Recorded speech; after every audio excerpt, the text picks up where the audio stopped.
Welcome to the Hope Champions podcast with Project Harmony. I'm Hailey. I'm Scott. And I'm John. Join us as we explore the science of hope and its profound impact on healing trauma, right here on the Hope Champions podcast.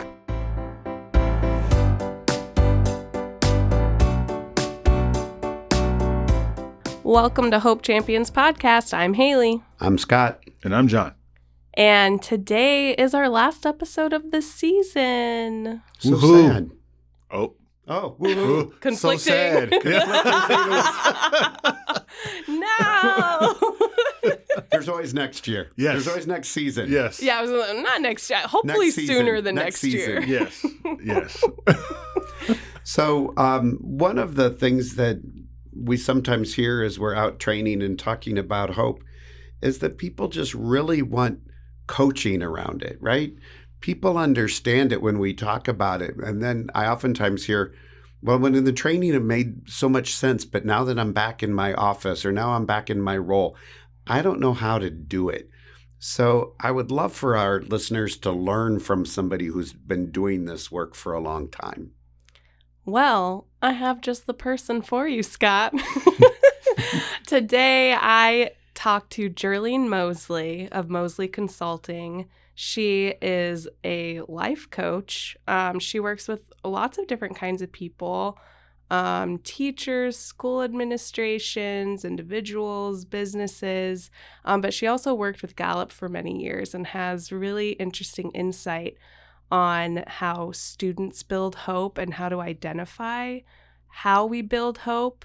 And she gives a lot of really cool examples of how we can practice hope ourselves. And JerLene just has a very infectious, wonderful energy about her. Energy like no one else. Yes, so much energy. Amazing. So I'm really excited for you guys to hear this episode.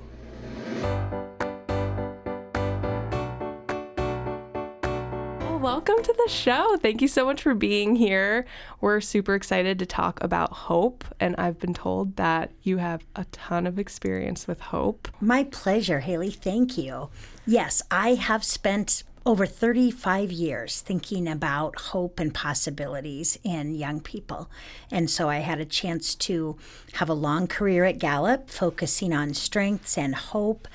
After I started my educator career teaching instrumental music. So I have always been fascinated in helping young people know the best inside them. And then I started my own coaching practice a few years ago, and I work with students and staff and leaders in thinking about what their best possibilities are inside them that they might take for granted. So before we get too into the hope talk yet, can you tell us a little bit about yourself, where you're from? Absolutely, yes. I grew up in Waco, Nebraska, and my dad was a farmer. I went to the University of Nebraska-Lincoln as an undergrad and studied to be a music teacher. So after I graduated in 1984, I taught in Wilbur-Claytonia School District for a few years, and it was a wonderful place to teach. And then I started at GALLUP in 1987 and spent my whole time there working with nonprofits and schools in not only selection but strengths development. Clifton Strengths became new to the world in the year 2000, so that was really my focus. So it's been a long and really enriching journey about helping people know what it is that they do well. Yeah, I have one daughter. She lives up in Minneapolis. She's a civil engineer with strengths really different than me because that's how our offspring land many times. And my husband Joel and I have lived in Omaha for 32 years. So I love this town, and I just love thinking about all of the people around this town that pour good into the lives of young people to help them land in their best life. So how did that hope piece come into existence? Where did that idea come from? How was it in the early days, kind of kickstarting this new research and the Hope Index and all of that stuff? Yeah, absolutely. GALLUP had always partnered with the Kappa and Phi Delta Kappa in studying how students thought and felt. And so as we invited in a gentleman named Dr. Shane Lopez, who was quite an architect and authority on hope, we wrapped that into a new survey for students called the GALLUP Student Poll. Now, that was awesome to be a part of. It was really an asset-based instrument. I think at that time we wanted schools to know that, hey, we can measure how students feel about what they can do, knowing that there's lots of surveys. There were many risk behavior surveys, and that's important to know too.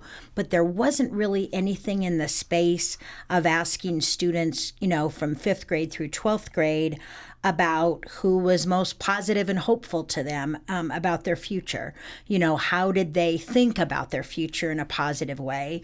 So it was really exciting to be part of that origin, I think, and the genesis of what now has, become a survey for 6 million students. Wow. Asking them about who they are and how can we help them have more hope about their future. So when you asked those questions and you saw the results, was there anything surprising? Were there, I don't want to say hopeless, but maybe kids who weren't feeling very hopeful about their future that you saw that was surprising or anything like that? Yeah, I think that, it would oftentimes turn out to be that half were hopeful and half were not. Half were engaged, half were not. They weren't always the same half necessarily. I think we would see differences in it by grade level. Oftentimes that had to do with when we would meet with the administrators in that particular school.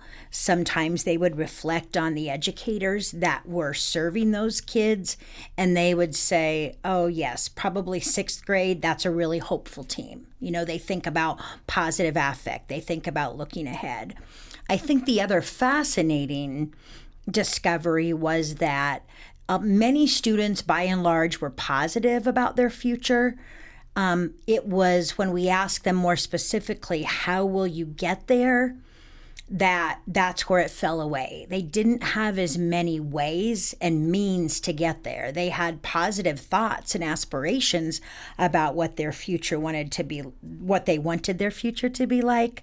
But that's where we realized that we all had to do a better job of helping young people have the ways and means about that. One thing we found is that, when we think about what we say to students, it could be categorized as either a hope booster or a hope buster. Hailey, if I greet you when you come into school and I call you by the name that you like to be called, that's a hope booster. If the first thing that we say to a student when they walk in a school, if the first question is, have you taken your medication today? That's more of a hope buster. So I think these results as the caring adults in that district and could look and see what did students say, I think it helped them take a closer look at, oh, golly, we might have really good intent about this, but what are the students, feeling and absorbing from how we interact with them? That's so interesting because you think asking, oh, have you taken your medication today might come from a caring place, but doesn't feel great. Right, That's right. the first thing you hear when you walk through the door. Exactly. And, we would have, teams from high schools or middle schools, kind of brainstorm about what might be hope boosters that we could do. What could we say or encourage with students? Some schools did a hope audit where they really looked around at all their signage. And this was one of my favorite ideas, where they would invite in community volunteers. They would maybe ask a couple parents, ask some students, and they would just walk around their school to view what's welcoming, what's positive messaging. In one particular middle school lunchroom, they really revamped it. I mean, they figured out that they had a lot of signs and messaging about what not to do, but they hadn't really emphasized what to do. So rather than, don't make a mess, it was, clean up your lunch table, invite other friends to sit with you. Here's the best practice about doing this. So it does get me to thinking about, in any place, do we help you know the doors that you can come in versus all this signage about where not to come? Could we welcome you to say, come in here? And some of it's just, I think, more overt and more intentional about what to do rather than what not to do. And how does all those responses, does it boost hope? Have you seen the effects of it work? Absolutely. Where we got to partner with some schools that really applied great intention about this and then thought about how do they involve their students in goal setting. How a lot about hope science is contingency thinking. So how are we helping students have different ways to get around obstacles? I think one thing GALLUP found was that we as adults probably don't talk enough about the obstacles that we have encountered and moved aside on the way to where we are now. So that's an easy strategy. So I think some of this, Hailey, was really illuminating what we might have going on in our heads that we just never told anybody about. And if we're only thinking about it and it's not reaching the airwaves and not reaching students, we can do better about that. When you know better, you do better. So if a child or maybe a high school or a youth, if they're having, let's say, like home problems that really makes it difficult for them to elevate their hope, what's something for individuals like that who feel stuck, who are feeling not very hopeful and just don't know that next step to do? Maybe they're aware that they feel that way, but they don't really know what to do next. I think it really has to do with, I think mentorship plays a role. I think every way we can include, initiate relationships with young people and help them know that we are interested in them, that their path might be different than ours, that my mentor, Dr. Shane Lopez, used to say, with young people, how do we create positive memories about the future? And that statement at first is a little jarring, and then it really, I think, just describes how do we help them build possibility thinking. So I think it is a gentle, empathetic, compassionate way to figure out more about what is on the mind of this young person and how can we help, be it being a good listener, a connector of maybe what's something that they hope to do. I'm mindful that sometimes kiddos will share goals and they might say, well, I want to be a professional basketball player. And it's interesting to me that sometimes adults shut that down right away and just say, well, that's not feasible. And I think there's other ways we could figure out more about what is it about that that's really relevant and interesting to that teenager. How can we find out more about that? So rather than just shutting down what we think are not feasible possibilities, I think it's about listening and caring. It starts with caring and then listening and figuring out what steps can help them examine possibilities for the future. So when you left GALLUP or near the end of your time there, how much had you seen the hope science focus grow? As it began in 2009, I think there was a hunger for it, a need for it. I think that people realize that we can have positive things that we ask kiddos about. I also noticed that through the pandemic, I think it became even more important. I feel like Dr. Lopez's work was ahead of its time in terms of how we pay attention to the voices of young people and help them take their future for a test drive. And so it felt like during the pandemic and after, there were more voices really noticing and thinking about how do we help young people stay hopeful. I think we're still dealing with that. And goals. Dr. Lopez used to ask people, I was with him so much when he would be presenting, and he would ask an audience of 350 people, and he would ask them, who in here has ever washed a rental car? And there'd be at least one person in big crowds that would raise their hand, which made me giggle. But he said, think about how we, frame up goal setting for young people. He said, I wonder if we're asking them to wash a rental car. Are we making sure that goals are fun, that they are in tune with what this person wants to do? I don't think goal setting's easy for any of us. Some of us come by it more naturally, but I think we've got to have this sense of agency about it, this fun about it. I helped teach a Hope leadership class through UNO for educators around the state and actually around the country. And so it's been fascinating to, intersect with them as they think about promoting hopeful conversations and goal setting that really is about agency and pathways. And it does help me think about the fact that we haven't always made that very fun. So why would kids want to do it? Right. That's so interesting. So tell me about this class that you teach. What are some things you go over? So this is for people who want to become teachers? Actually, it is. It's part of a graduate level opportunity they can have for teachers getting their recertification, or administrators getting other degrees or studying to be principals or superintendents. So it has been really awesome to, I think, put in their hands these tools about hopeful messaging.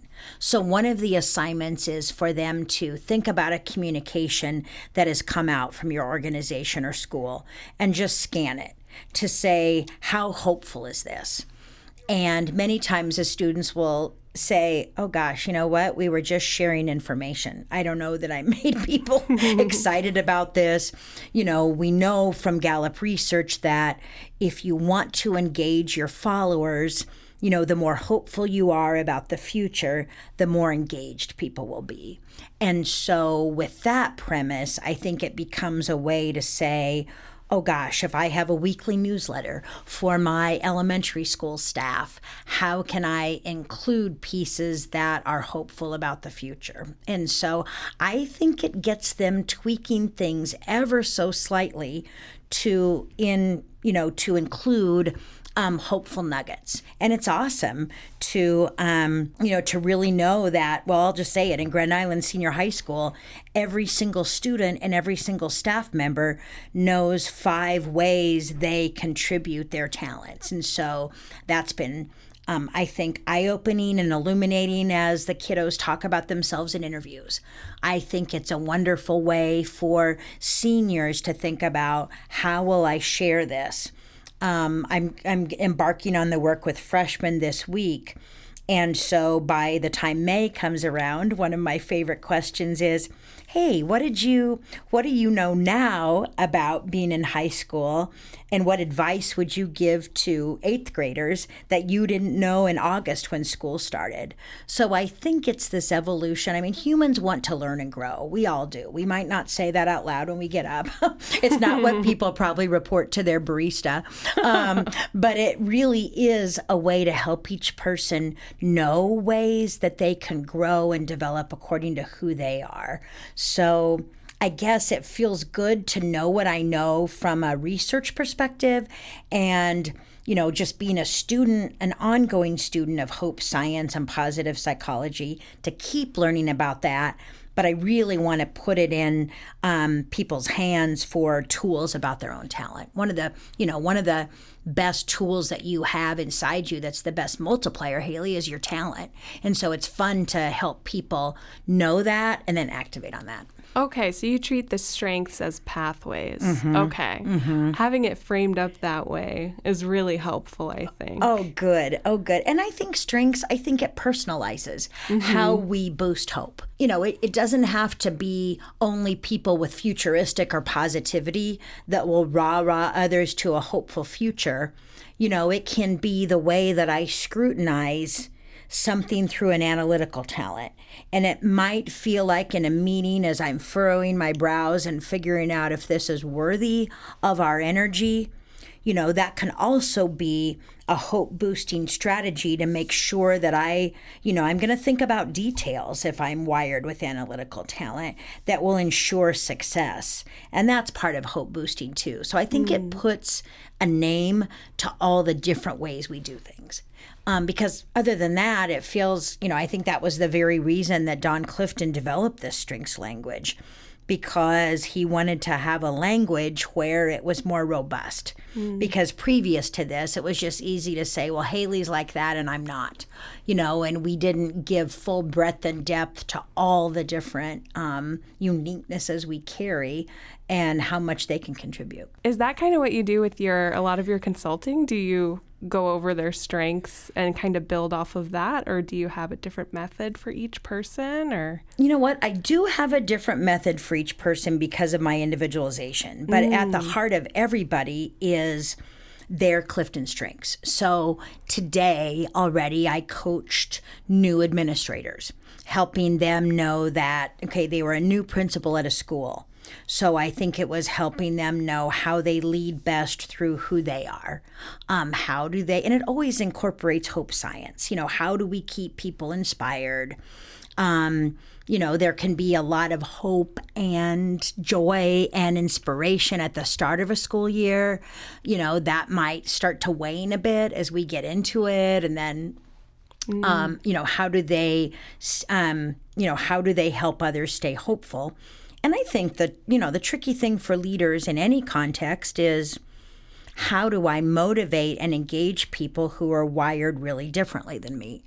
So a lot of my coaching is ongoing. So I will coach leaders monthly about what are successes, what are challenges, what's ahead of you on the landscape, and how do we keep helping you do this through who you are, plus your connection. So I love that. And I have such a passion for helping young people know more about who they are. So I'm grateful that I get to do that. So a big part of putting hope into action, I mean, you've given so many examples, like changing signage, changing the way we speak to each other or interact with someone as soon as they're up in the morning.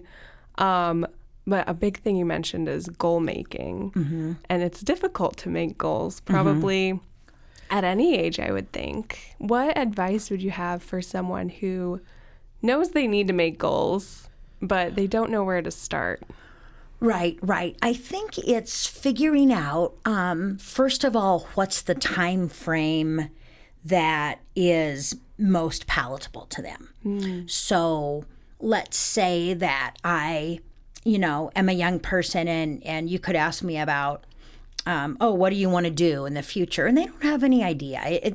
All of this work has really helped me think about what we ask kids. When they're juniors and seniors, we probably should stop asking them, do you know what you want to do? And maybe we change that up to, what are 3 things that you want your future to include?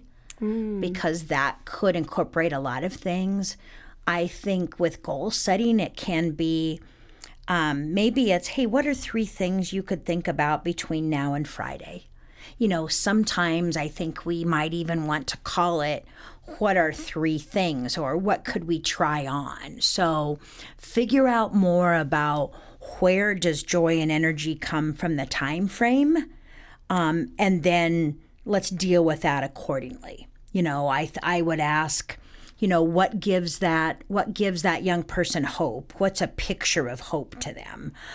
What can we find out more about? What do they love? What can they not wait to do again? And then I think that'll help kind of build that goal setting that's in a really relevant, kind of personalized way. Not according to my timetable, but theirs. That's so interesting I know I definitely have made that mistake asking like a junior or senior, so do you know where you're going to college? Do you know what you're going to major in? What are you doing? Because we were all faced with that question at some point.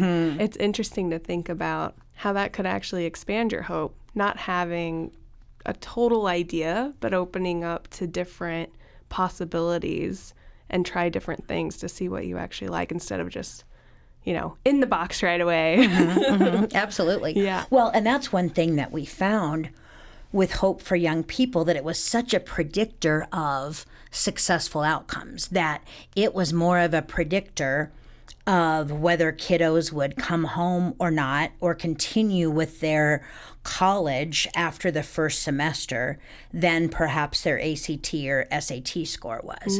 And so that was some of the first indications about, wow, how do we help people know this? How do we build it? How do we boost it? It is something that we can do something about. It's an equal opportunity asset. We've never seen that hope is impacted necessarily by socioeconomic or the zip code of where you live. It really is about how do we surround these kiddos with hopeful conversations. So I love this method of looking ahead, but not too far ahead, and really kind of checking in with yourself, where you're at now. Are you still interested in this? Did you discover while you're trying to work through this goal that this is still something you want to do? I think that's a really smart way of going about it. Yes, it has worked really well. And sometimes it could be that, if I'm your mentee, you and I might be talking about ideas, and maybe the goal you give me is to talk to someone else at my school about something they love about their job. It can be these really easy, informational, and yet casual questions that are doing something that moves us forward in that way. I like that too, because I think when I think of goals, you think of something really big. Like, oh, my goal is to get a master's degree. I don't know in what, but I want that to happen. But then kind of shrinking it down, oh, why don't you talk to someone with a degree you're interested in first and then go from there? Right. Yes. And I think we're getting better about it. We were, as we were really thinking about, how do we change up and augment and enhance career education for kids? And some of it, I think some of our, our clients and our wonderful partners, would then think about, hey, when you, and our first, idea was when you have someone come and talk about their jobs at a school, make sure they love their job. Don't invite somebody just because they're next door or somebody knows somebody, because young people don't need to hear someone talk about the fact that they're super happy to be away from their workplace and out of that office. And so, we actually had a project where 6th graders in this town were supposed to go interview people that love their job. And they had 3 questions. And the first question was, do you love your job? And if kids could, if their interviewees couldn't say yes, they were like, thank you so much. This concludes our interview. But it was a way I loved how it was highlighting, what do we love about our job? I mean, and I think we could talk about that more. I think that, it's hard for young people sometimes to put themselves into various different kinds of work. And the other reality is that they could be doing work that we don't even realize yet or know what it's called yet. But I think the affect and the joy is also been part of this. That's part of Hope Science too, about what do you love about this and how might you contribute to that? When you work with someone and they have a goal, they finally have decided on something they want to focus on, is that when you figure out these pathways together to reach the goal, or how does that work? Yeah, I think so. I think it's figuring out how are they wired to complete it. Sometimes people need little nudges about it, or need little or weekly things, or how am I applying my agency to that? In my own case, like with goals about completing things, I'm going to, work on this next contract or proposal or project. And in my own life, for 62 years, it's worked that I give myself a little treat, or, okay, I really want to, go to Starbucks for a latte or go do this, but I better get this done first. And so I think it is figuring out what means something to each person, and then how do we map it out along that way with celebration too. I think one of my favorite mantras about that was really a a founding principle of GALLUP was that, there is no excellence without celebration. So, and at GALLUP, it was the founders.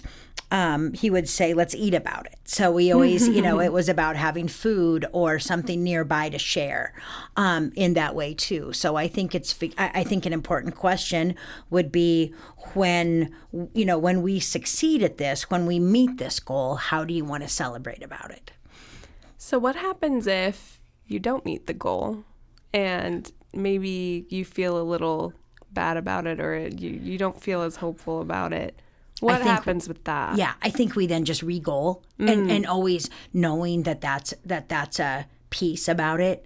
I think that's probably a verb, a noun that we introduced a lot to individuals to say, okay, what does re-goaling look like? And how do we've all done it, but I don't think we talk about it enough. Or I don't think we help young people know that that's an option. It's okay. It is part of, when we think about, hopeful or discouraged or stuck, that discouraged just might be that, oh, Hailey, you need a little nudge and then you'll be more hopeful about this. Or if you're stuck, what do we need to do about helping you, figure out about that? And a lot of times it is re-goaling. It's that it doesn't have to be the end, that you don't, you do, there are options. And sometimes if we can't think about those for ourselves, who else can we connect with that will help us know about those? Shane would tell a story, I think this happens a lot, about maybe his own brother, lost a scholarship and, was just maybe, just ever so slightly didn't meet the GPA. Well, he thought he had to drop out of school. I'm not going to get my scholarship. I can't pay for college. And Shane would say, Shane gave him advice to say, hey, call up the scholarship office. Call them, tell them your situation. You're so close. What could they do? And I think, Hailey, there's so many examples about that where it might not be the end or the worst possible thing. Like that if you explain a situation, a problem, an issue, who can help you solve it? There's probably more solutions than when we even imagine. We don't know them, though. I like that. It's very solutions-based thinking, not just stopping in our tracks and giving up. There's always something else we can figure out or ask for help. I think that's a huge thing, too, is just asking for the help. Do you have a story that you like to look back on about someone you've worked with or maybe an organization you worked with that was in one maybe darker place and ended up with a brighter future in the end? Yes, actually, here's one of my favorite stories about when we would gather teachers together to share their hope strategies. So this teacher in Arizona, she was working with students in they were well into their senior year. There wasn't that much time left, and they were getting pretty discouraged. And so one day, she just told them they were going for a walk. So she brought them all outside. I remember her talking about the fact that it was warm out because of her climate where she was. But the kiddos obviously were asking her so many questions about where are we going? Will there be balloons? Will we get something to eat? And she just had them walk a certain number of steps, and then they stopped. Well, she actually had them walk the same number of steps that they had been in high school. And so I don't recall the number, but it was the number of days they had been in school. And so she paused and she told them that. She says, every step we've taken has represented, a day that you've been in school. And so I think they had 25 days left. She goes, we are now going to take the amount of steps for the number of days that we have left. So they did 25 steps. It didn't seem like very much to them at all. And I love that illustration, Hailey, because I think that she pulled the future into the present. I mean, I think that's a function of hope. How do we give kiddos positive memories about the future? And right then, I think she helped them know that they had already accomplished so much, and then they could see it and feel it and know that, what was coming up was quite doable related to where they had already come from. So it's one of my favorite illustrations and stories about, how do we just keep making it real and relevant and easy and fun, I think, for us to think about the future and goals. I like to think of it that way for adults too, keeping it fun. I think is such great, simple advice. Exactly. And another strategy I might share too is part of HOPE strategy is nexting, NEXTING. And that is putting a spotlight on the next thing that we're looking forward to. So I think it's a great thing to ask. It's how I wrap up my coaching calls. It's how I wrap up conversations with young people I'm mentoring. It is, I think in many schools, it's the exit ticket or what students answer is they're coming out of the lunchroom or as they're leaving school. And so I think it's such a great way to plant hopeful thoughts about, oh gosh, whatever that is. It might be that I get to have a Lunchable when I get home. Or it could be that we got a new puppy and I get to play with that little dog when I'm home. But I think it's the asking about that. What is the next thing you're looking forward to? I think it's the acceptance about that, the non-judgmental nature that we just then accept what people say and know that. And if I ask you that and I get to see you the next day, then I can ask you about that. So it builds that relationship currency too. So that's another favorite question I like. I like that question. I feel like that's something you could just journal about too. So it's really easy in case you don't have that person or you're working with yourself. You can just ask yourself, right, what am I looking forward to next every day? I just thought of this question, but what's something you do every day for your hope? Oh, that's a great question. I try to journal or jot down like a delight that I have every day. So what I do is I read a lot. I love reading and thinking about hopeful people in my life and getting to be with them. One of my friends, Micah Librant, is a fantastically brilliant coach. So she keeps me hopeful. My freshmen that I get to see every month, they keep me hopeful. So I try to reflect on great moments every day and then look forward to how I can make more of those happen for kids. I think I feel lucky to get to do this work around other people that are really working hard to make young lives better, and that keeps me hopeful. I love that.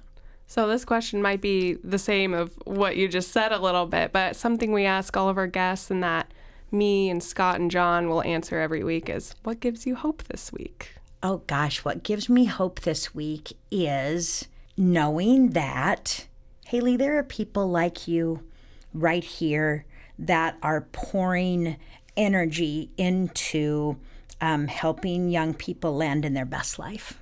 And that gives me hope.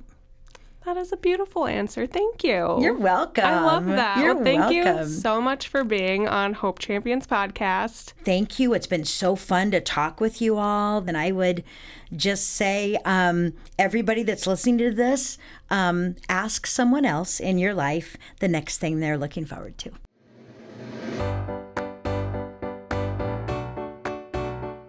Hailey, thanks so much for having that conversation with JerLene. I first met her in 2009 when my students were part of the first GALLUP student engagement poll.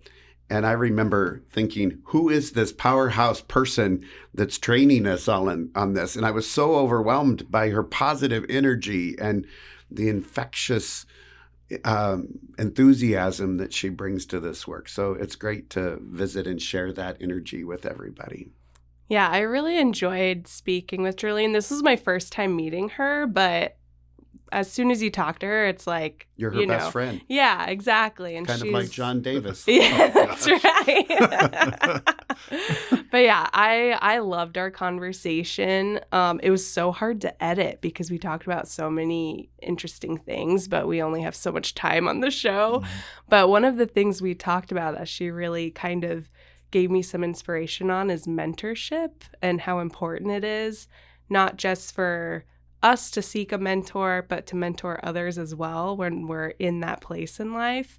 And so her and I had a really interesting conversation about maybe I'll always feel like I'm not quite ready to be a mentor, but really, no, you are. Like you always have something to teach someone else. So she was just a very encouraging, wonderful person. As I listened to the interview, the word that came out, you just used it, is teach, right? What I heard from JerLene over and over again is that hope is something we can teach to people, that we can practice with them, that we can inspire, and that everybody needs it. And to your point about mentorship, everyone can help inspire hope in the life of young people or families. Yeah, you don't have to have every data point that needs to be talked about. You don't have to be an actual facilitator for trainings and things like that. Just being a good model of hope, of modeling hope, can be very significant. Having that person that maybe that you're not realizing is watching your movements, seeing how you're handling situations or handling circumstances that come up in your life or just on a regular basis. And they see how that is, because just like everyone we already talked about, hope is infectious or contagious. Hope is contagious. Hope is contagious. So yeah, it's something that just being able to take bits and pieces from each one of these conversations that we have and being able to be a model of that can go very far. So as we think about our own, what gives us hope this week, I want to give a shout out to JerLene, because as someone who trains a lot in the community, I go to a lot of conferences and talk about hope. And nothing gives me more hope as a presenter than when I look out and see JerLene sitting in the audience. And I always tell her, you might as well come up here because I'm going to hand you the microphone. I'm going to call you out, right? And when you talk about mentorship, that's very informal mentoring, right? I'm in the audience. At the conference, I'm supposed to be the speaker, but seeing JerLene as an expert that I can call on, I love it when that happens. Yeah. So what gives you hope this week, John? What gives me hope this week is knowing that I don't have to be at my best to inspire others. There's numerous examples where, but one I can think of is I was doing a training, and throughout the whole time, I felt like I was just stumbling over words, may not have got my points across correctly, wasn't resonating with the audience as well. And I just thought, you know what, that was just a bad one. You were beating yourself up. I was just, that was not good at all. But then as I'm gathering my stuff to hurry up and get out of there as fast as I can, someone comes up and talks about how much that meant to them, how the things that I talked about really resonated with them, things that they're going to try later, or things that they've done in the past that they didn't think that was the right action or the best thing to do, but they realize now, hey, that was the right action I should have done. So seeing those things or hearing that from someone, it gave me more hope. It made me realize, you know what, that training may not have been as bad as I thought. Yeah, you don't always have to be at the very, very, very peak of your game. That's what gives me hope. What about you, Hailey? I think what gives me hope, kind of going along that same idea of just showing up even when you're not feeling great. I've been taking a language class and it's very challenging. I'm taking Hebrew. I was just about to ask you what language. Yeah, it's Hebrew, different alphabet, different everything. Not a romantic language, which I'm much more familiar with. So this class is a way of learning that I'm really not used to. I'm very much like a note taker, especially with languages. I really like the reading and writing part the most. And with this class, it's all like speaking and listening. Speaking and repeating. And if they catch you writing notes, they're like, stop taking notes. Don't look at your notes. They just want you to say it over and over and over again until it's just there. And eventually it just comes naturally and you're not thinking twice about it. And it's so challenging. So the first few classes, I was like, I'm awful at this. I don't know if I can do this. My teacher's just really encouraging. She always tells us, just show up, drink a cup of coffee. Because it's in the evening and we're all tired. We're all perked up. kind of brain dead. She's like, just do what you gotta do to show up. Just repeat and it'll like happen eventually, and just don't worry about it. And she was right. Like, the more you just are consistent and you show up, no matter where you're at, you're gonna do better. And even on days where you feel like, oh, I don't think I really got it, something in that class is like gonna stick with you. That's gonna make a difference for the next one. That's cool. Yeah. I've really been enjoying it. I'm someone who like needs to be learning all the time. So I really enjoy classes and things like that, even if it has nothing to do with like anything I'm doing professionally or whatever, just a hobby. That's cool. I think that story is a perfect place to end this season. What we know about hope in people is that one of the most challenging aspects of it is agency, having that ability to overcome the frustrations and the obstacles that get in the way.